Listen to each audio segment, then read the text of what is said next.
Android രംഗത്തെ രാജാവ് എന്ന് വേണമെങ്കിൽ വിശേഷിപ്പിക്കാം സാംസങ്ങിന്റെ എസ് സീരീസിലെ അൾട്രാ ഫോണുകൾ, അല്ലെങ്കിൽ സാംസങ്ങിന്റെ ബ്രഹ്മാസ്ത്രം എന്ന് വേണമെങ്കിൽ നമുക്ക് പറയാം. അത്തരത്തിൽ സാംസങ്ങിന്റെ ഏറ്റവും പുതിയ ബ്രഹ്മാസ്ത്രം സാംസങ് ഗാലക്സി S26 അൾട്ര സാധാരണ ജനുവരി മാസങ്ങളിലാണ് എല്ലാ വർഷവും ലോഞ്ച് ചെയ്യുന്നത്. എന്നാൽ ഇത്തവണ ഒരു അല്പം വൈകി ഫെബ്രുവരി 25-നാണ് സാംസങ്ങിന്റെ ഏറ്റവും പുതിയ ഫോണായിട്ടുള്ള Samsung Galaxy S26 ultra launch ചെയ്യുന്നത്. അപ്പോൾ എന്തൊക്കെ സവിശേഷതകളാണ് സാംസങ് തങ്ങളുടെ ഏറ്റവും പുതിയ ഫോണായിട്ടുള്ള സാംസങ് ഗാലക്സി S26 അൾട്രയിൽ ഒളിപ്പിച്ചു വെച്ചിരിക്കുന്നതെന്ന് പരിശോധിക്കാം. ആദ്യമായിട്ട് S26 അൾട്രയിലേക്ക് വരാൻ പോകുന്ന ഒരു പുതിയ ഫീച്ചർ എന്ന് പറയുന്നത് പ്രൈവസി ഡിസ്പ്ലേ ആണ്. അതായത് നിങ്ങളുടെ ഫോണിൽ എന്താണ് ചെയ്യുന്നതെന്ന് അടുത്തിരിക്കുന്ന ആളിന് കാണാൻ പറ്റില്ല എന്ന സംവിധാനം. കൃത്യമായിട്ട് പറഞ്ഞാൽ നിങ്ങളുടെ സൈഡിൽ ഇരിക്കുന്നവർക്ക് നിങ്ങളുടെ ഫോണിന്റെ ഡിസ്പ്ലേ കാണാൻ സാധിക്കില്ല. നേരത്തെയൊക്കെ നമ്മൾ ഇത്തരത്തിൽ നമ്മളുടെ ഒരു പ്രൈവസി നിലനിർത്തുന്നതിന് വേണ്ടി നമ്മൾ ചില സ്ക്രീൻ ഗാർഡുകൾ ലഭിക്കുമായിരുന്നു. അത്തരം സ്ക്രീൻ ഗാർഡുകൾ ലഭിച്ചു കഴിഞ്ഞാൽ ഒരു അടച്ച കളറാണ് ആ ഒരു സ്ക്രീൻ ഗാർഡിന്, മൊത്തത്തിൽ ഡിസ്പ്ലേയുടെ ക്വാളിറ്റി ഒരു അടച്ച രീതിയിലേക്ക് മാറുമായിരുന്നു അത്തരം സ്ക്രീൻ ഗാർഡ് ഉപയോഗിക്കുന്നവർക്ക് അറിയാം.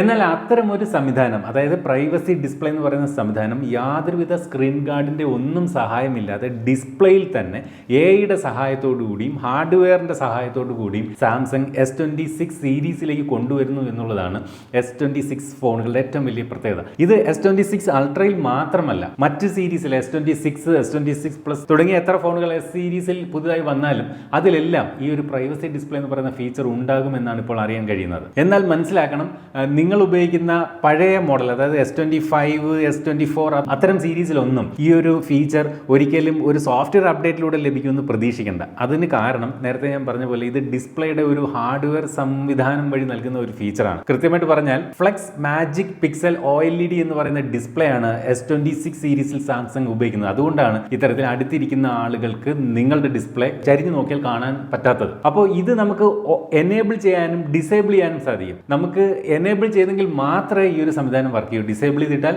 സൈഡിൽ ഇരിക്കുന്നവർക്കും വേണമെങ്കിലും കാണാം.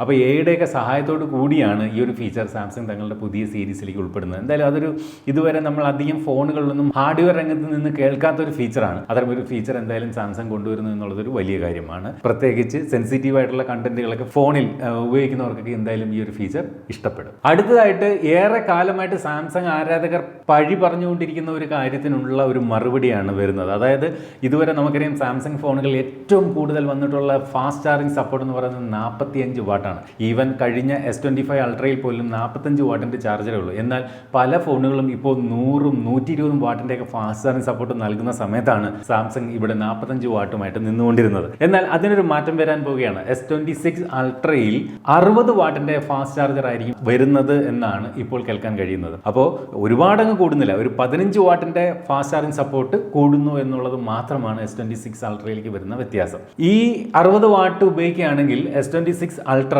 30 മിനിറ്റ് കൊണ്ട് 75% ചാർജ് ചെയ്യാൻ സാധിക്കുമെന്നാണ് അറിയാൻ കഴിയുന്നത്. പക്ഷേ ഒരു കാര്യം നമ്മൾ മനസ്സിലാക്കേണ്ടതുണ്ട്, കഴിഞ്ഞ S25 അൾട്രയും 45 വാട്ടിൻ്റെ ചാർജർ ഉപയോഗിച്ചുകൊണ്ട് തന്നെയും 30 മിനിറ്റ് കൊണ്ട് 75% തന്നെ ചാർജ് ചെയ്യാൻ സാധിക്കുമായിരുന്നു. പിന്നെ എന്താണ് ഈ ഒരു 15 വാട്ടിൻ്റെ ഹൈക്ക് വരുത്തുന്നത് എന്ന് ചോദിച്ചാൽ, ഒരു പക്ഷേ 5000 mAh ആയിരുന്ന S25 അൾട്രയിൽ നിന്നും S26 അൾട്രയിലേക്ക് വരുമ്പോൾ ബാറ്ററി കപ്പാസിറ്റി ഉയർത്തുന്നത് കൊണ്ടാകാം 60 വാട്ട് ഉപയോഗിച്ചിട്ടും ഈ പറഞ്ഞതുപോലെ വെറും 30 മിനിറ്റ് കൊണ്ട് 75% മാത്രം ചാർജ് ചെയ്യാൻ സാധിക്കുന്നു എന്നാണ് മനസ്സിലാക്കാൻ സാധിക്കുന്നത്. നമ്മൾ അതിൻ്റെ ഡീറ്റെയിൽസിലേക്ക് നോക്കുമ്പോൾ ഒരുപാട് ബാറ്ററി mAh കപ്പാസിറ്റി ഒന്നും വർദ്ധിക്കുന്നുമില്ല. കഴിഞ്ഞ S25 അൾട്രയിലെ 5000 mAh എന്ന് പറയുന്നത് ഇവിടെ 5400 mAh വരെയൊക്കെയുള്ള ഒരു ഹൈക്ക് മാത്രമാണ് സാംസങ് S26 അൾട്രയിൽ നൽകുന്നത് എന്നാണ് ഇപ്പോൾ അറിയാൻ കഴിയുന്നത്. നിരവധി ലീക്കുകളും റൂമേഴ്സുമാണ് ഇത്തരത്തിൽ S26 അൾട്രയെ പറ്റി ഇപ്പോൾ ഇന്റർനെറ്റ് ലോകത്ത് വരുന്നത്. അതിനെ ബേസ് ചെയ്താണ് നമ്മൾ ഈ കാര്യങ്ങൾ പറയുന്നത്. നമുക്കറിയാം, ആപ്പിൾ എന്ത് നല്ല കാര്യം ചെയ്താലും അത് സാംസങ് സാധാരണ കോപ്പി ചെയ്യും. സാംസങ് എന്ത് നല്ല കാര്യം ചെയ്താൽ അത് ആപ്പിൾ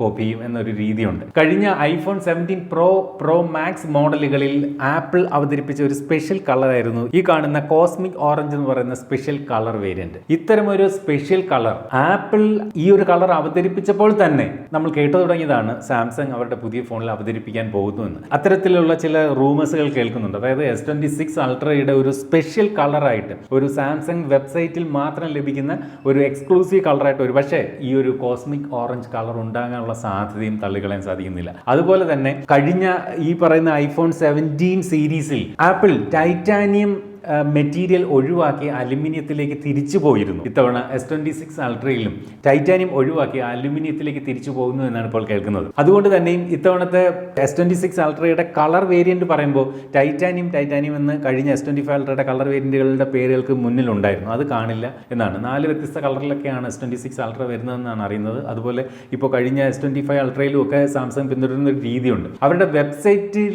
മാത്രമായിട്ട് വിൽപ്പനയ്ക്ക് വെക്കുന്ന ചില മോഡലുകളുണ്ട്. അതായത് ഓഫ്ലൈൻ സ്റ്റോറുകളിൽ ലഭിക്കാത്ത ഓൺലൈൻ ഉള്ളി ചില മോഡലുകളുണ്ട്. അതിന് സ്പെഷ്യൽ കളർ കൊടുക്കാറുണ്ട്. അത്തരം സ്പെഷ്യൽ കളർ എഡിഷൻ ഈ ഒരു S26 അൾട്രയ്ക്കും ഉണ്ടാകാൻ സാധ്യതയുണ്ട്. അതൊരു പക്ഷേ കോസ്മിക് ഓറഞ്ച് ആകും എന്നാണ് അറിയുന്നത്. അതുപോലെ ഈ ഒരു ടൈറ്റാനിയം ബിൽഡ് മാറ്റി അലുമിനിയത്തിലേക്ക് മാറിയിട്ട് പോലും S26 അൾട്രയുടെ വെയിറ്റ് ഒരു 4 ഗ്രാം കുറയാനുള്ള സാധ്യതയാണ് കാണുന്നത്. അതുപോലെ തിക്നെസ്സും കാര്യമായിട്ട് കുറയുന്നുണ്ട്. ഏകദേശം 7.9 മില്ലിമീറ്ററിന്റെ തിക്നെസ് ഇത്തവണ S26 അൾട്രയ്ക്ക് കുറയുമെന്നാണ് കേൾക്കുന്നത്. അതുപോലെ കഴിഞ്ഞ S25 അൾട്രയിൽ നിന്ന് ഡിസൈനിൽ വന്നിരിക്കുന്ന വ്യത്യാസം എന്തെന്ന് ചോദിച്ചു കഴിഞ്ഞാൽ ആ ക്യാമറ മൊഡ്യൂൾ S25 അൾട്രയുടെ ഒക്കെ കാണാൻ കുറച്ചുകൂടെ ബ്യൂട്ടി ആയിരുന്നു. ഇപ്പോൾ എൻ്റെ പേഴ്സണൽ ഒപ്പീനിയൻ അനുസരിച്ച് ക്യാമറ മൊഡ്യൂൾ കാണാൻ നല്ല എന്താ പറയുക, ഒരു ഫ്ലാറ്റ് ഡിസൈൻ, ആ ക്യാമറകളുടെ ഒരു അലൈൻമെൻറ്റ് അടിപൊളിയായിരുന്നു. എന്നാൽ ഇത്തവണ S26 അൾട്രയിലേക്ക് വരുമ്പോൾ ഒരു ഐലൻഡിൻ്റെ പുറത്താണ്, ഒരു മൊഡ്യൂൾ, സെപ്പറേറ്റ് ഒരു മൊഡ്യൂളിൻ്റെ പുറത്താണ് 3 ക്യാമറകളെ പ്ലേസ് ചെയ്തിരിക്കുന്നത്. അത് എനിക്ക് പേഴ്സണലി ആ ഒരു ഡിസൈൻ ഇഷ്ടപ്പെട്ടില്ല. S25 അൾട്രയുടെ ആ ഒരു ക്യാമറ അറേഞ്ച്മെൻ്റ് ആയിരുന്നു എനിക്ക് ഇഷ്ടപ്പെട്ടിരുന്നത്. അതുപോലെ നമുക്കറിയാം കഴിഞ്ഞ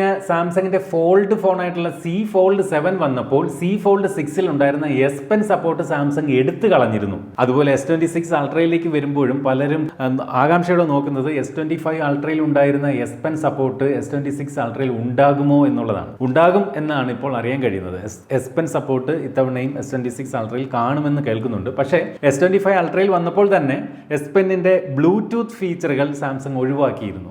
അത് ഇത്തവണയും ബ്ലൂടൂത്ത് ഫീച്ചറുകൾ ഇത്തവണയും S26 അൾട്രയിലും S Penൽ കാണില്ല എന്നാണ് അറിയുന്നത്. ഇനി ഡിസ്പ്ലേയിലേക്ക് വന്നാൽ 6.9 ഇഞ്ച് എന്ന വലിയ ഡിസ്പ്ലേ സൈസിൽ M4 OLED പാനൽ ആയിരിക്കും സാംസങ് ഇത്തവണ ഉപയോഗിക്കുന്നത് എന്നാണ് അറിയുന്നത്. അതുപോലെ ബ്രൈറ്റ്നസ് അല്പം കൂടിയിട്ടുണ്ട്. 3000 നിറ്റ്സ് ആയിരിക്കും ഇത്തവണ പീക്ക് ബ്രൈറ്റ്നസ് ആയിട്ട് നമുക്ക് ലഭിക്കുന്നത്. കഴിഞ്ഞ S25 അൾട്രയിൽ അത് 2600 നിറ്റ്സ് ആയിരുന്നു. 120 ഹെർട്സിന്റെ റിഫ്രഷ് റേറ്റ്, അതുപോലെ QHD+ റെസൊല്യൂഷനും ഒക്കെ ഇത്തവണയും ഈ ഒരു ഫോണിനകത്ത് ഉണ്ടാകും. എല്ലാ വർഷത്തെയും പുതിയ മോഡലുകൾ വരുന്ന ഒരു വ്യത്യാസം എന്ന് പറയുന്നത് പെർഫോമൻസ് വൈസ് ആണ്. പ്രോസസർ എന്തായാലും ചേഞ്ച് ആവും. സ്നാപ്ഡ്രാഗണിന്റെ ഏറ്റവും പവർഫുൾ പ്രോസസർ ആയിരിക്കും എല്ലാ തവണയും S സീരീസിലെ അൾട്രാ ഫോൺ നൽകുന്നത്. ഇത്തവണയും കാര്യങ്ങൾ വ്യത്യസ്തമല്ല. സ്നാപ്ഡ്രാഗണിന്റെ ഏറ്റവും പുതിയ processor Snapdragon 8 Elite Gen 5 4 Galaxy എന്ന പ്രോസസർ ആയിരിക്കും ഈ ഒരു S26 അൾട്രയിൽ കാണുക. അതായത് നമ്മൾ നേരത്തെ പല ഫോണുകളിലും, അതായത് OnePlus 15 കണ്ട പ്രോസസർ സ്നാപ്ഡ്രാഗൺ 8 Elite Gen 5, പക്ഷേ ഇവിടെ വരുമ്പോൾ അത് 4 Galaxy എന്ന പേര് കൂടി ചേർക്കും. അതായത് സാംസങ്ങിന്റെ ഈ S26 അൾട്രയ്ക്ക് വേണ്ടി സ്നാപ്ഡ്രാഗൺ അത് ഒന്നുകൂടി ഒന്ന് ട്യൂൺ ചെയ്ത്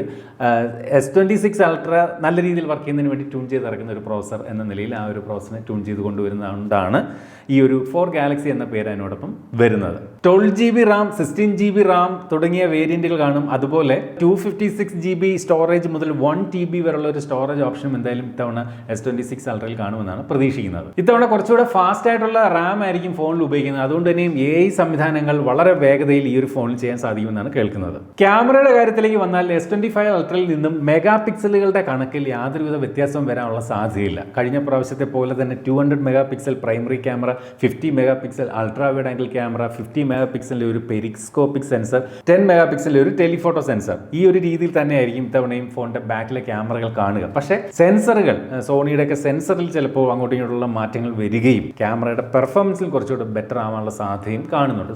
സ്വാഭാവികമായിട്ടും വരുന്ന രീതിയാണ്. ക്യാമറ അവർ കുറച്ചുകൂടെ ഫൈൻ ട്യൂൺ ചെയ്യും എല്ലാ വർഷവും. അപ്പോൾ ഇത്തവണ വരുന്ന ഒരു ചെറിയ ക്യാമറയിൽ വരുന്ന പ്രത്യേകത എന്ന് പറയുന്നത് ഇത്തവണ 24 മെഗാ പിക്സൽ ഫോട്ടോകൾ എടുക്കാനുള്ള ഒരു ഓപ്ഷൻ നൽകുമെന്ന് കേൾക്കുന്നുണ്ട്. കഴിഞ്ഞ S25 അൾട്രയിലൊക്കെ 12 മെഗാ പിക്സലിലാണ് നമുക്ക് ഫോട്ടോകൾ നോർമലി എടുക്കാൻ സാധിക്കുന്നത്. 24 മെഗാ പിക്സലിലേക്ക് പോകുമ്പോൾ എടുക്കുന്ന ഫോട്ടോകളുടെ സൈസ് കൂടുമെങ്കിലും എടുക്കുന്ന ഫോട്ടോകളുടെ ക്ലാരിറ്റിയും റെസൊല്യൂഷനും ഹൈ ആകാനുള്ളൊരു സാധ്യതയും കാണുന്നുണ്ട്. 8K റെസൊല്യൂഷൻ വീഡിയോകൾ തന്നെയായിരിക്കും ഇത്തവണയും S26 അൾട്രയിൽ എടുക്കാൻ സാധിക്കുക. സോഫ്റ്റ്വെയർ സൈഡിലേക്ക് വന്നു കഴിഞ്ഞാൽ Android 16, സാംസങ്ങിന്റെ സ്വന്തം യൂസർ ഇന്റർഫേസ് One UI 8.5 ആയിരിക്കും കാണുക. നിരവധി AI ഫീച്ചറുകൾ ഇത്തവണയും ഈ ഒരു ഫോണിനകത്ത് ഉണ്ടാകുമെന്നാണ് അറിയുന്നത്. അതുപോലെ ഇതിന്റെ ലോഞ്ച് ഡേറ്റ് പറഞ്ഞു കഴിഞ്ഞു. ഫെബ്രുവരി 25 നടക്കുന്ന ഗാലക്സി അൺപാക്ഡ് ഇവന്റിൽ വെച്ചായിരിക്കും സാംസങ് S20 സീരീസ് എന്ന് പറയുന്ന ഫോണുകൾ അവതരിപ്പിക്കുന്നത്. മാർച്ച് 11 മുതലായിരിക്കും ഈ ഒരു ഫോണുകളുടെ വിൽപ്പന തുടങ്ങുന്നതെന്നാണ് ഇപ്പോൾ അറിയാൻ കഴിയുന്നത്. ചെയ്യുന്നത് അടുത്തായിട്ട് ഇതിൻ്റെ ഒരു വിലയാണ്. 1,30,000 രൂപ മുതൽ 1,60,000 രൂപ വരെ വില വരാനുള്ളൊരു സാധ്യതയും കാണുന്നുണ്ട്. നമുക്കറിയാം ഇപ്പോൾ റാമിൻ്റെയും സ്റ്റോറേജിൻ്റെയും ഒക്കെ വില കൂടുന്ന ഒരു കാലമായതുകൊണ്ട് തന്നെയും ലാപ്ടോപ്പുകൾക്കും സ്മാർട്ട് ഫോണുകൾക്കും ഒക്കെ ഭയങ്കരമായിട്ട് വില കൂടുന്ന ഒരു സാഹചര്യമാണ് ഇപ്പോൾ നിലവിലുള്ളത്. കഴിഞ്ഞ സീരീസിൽ നിന്നും പല ഫോണുകളും 10,000 മുതൽ 17,000 രൂപ വരെയൊക്കെ വില കൂടിയ ഫോണുകളുണ്ട്. അപ്പോൾ ആ ഒരു കണക്കുകൾ വെച്ച് നോക്കുകയാണെങ്കിൽ തീർച്ചയായിട്ടും സാംസങ് ഗാലക്സി S26 അൾട്രയുടെ വിലയും S25 അൾട്രയുടെ വിലയേക്കാൾ കൂടാനുള്ളൊരു സാധ്യതയാണ് ഞാൻ നോക്കി കാണുന്നത്. ഇൻ കേസ് S25 അൾട്രയുടെ വില അതുപോലെ നിലനിർത്തുകയാണെങ്കിൽ തീർച്ചയായിട്ടും സാംസങ് S26 അൾട്ര എന്ന ഫോണിൽ കുറേ വിട്ടുവീഴ്ചകൾ ചെയ്യേണ്ടി വരുമെന്നാണ് എനിക്ക് തോന്നുന്നത്. അപ്പോൾ വിട്ടുവീഴ്ചകൾ ചെയ്യാതെയാണ് S26 അൾട്ര ഇറക്കുന്നതെങ്കിൽ തീർച്ചയായിട്ടും S26 അൾട്രയുടെ വില S25 അൾട്രയുടെ വിലയേക്കാൾ നല്ല രീതിയിൽ കൂടാനുള്ള സാധ്യത ഞാൻ കാണുന്നുണ്ട്. അപ്പോൾ ഇതുപോലെ മനോഹരമായിട്ടുള്ള ഗാഡ്ജറ്റുകളുടെ വിശേഷമായിട്ട് നമുക്ക് അടുത്ത വീഡിയോയിൽ വീണ്ടും കാണണം. നിങ്ങൾ ഈ ഒരു ചാനൽ ഇനിയും സബ്സ്ക്രൈബ് ചെയ്തില്ലെങ്കിൽ ഇപ്പോൾ തന്നെ സബ്സ്ക്രൈബ് ചെയ്ത് പിന്തുടരാം. Stay safe. ബൈ.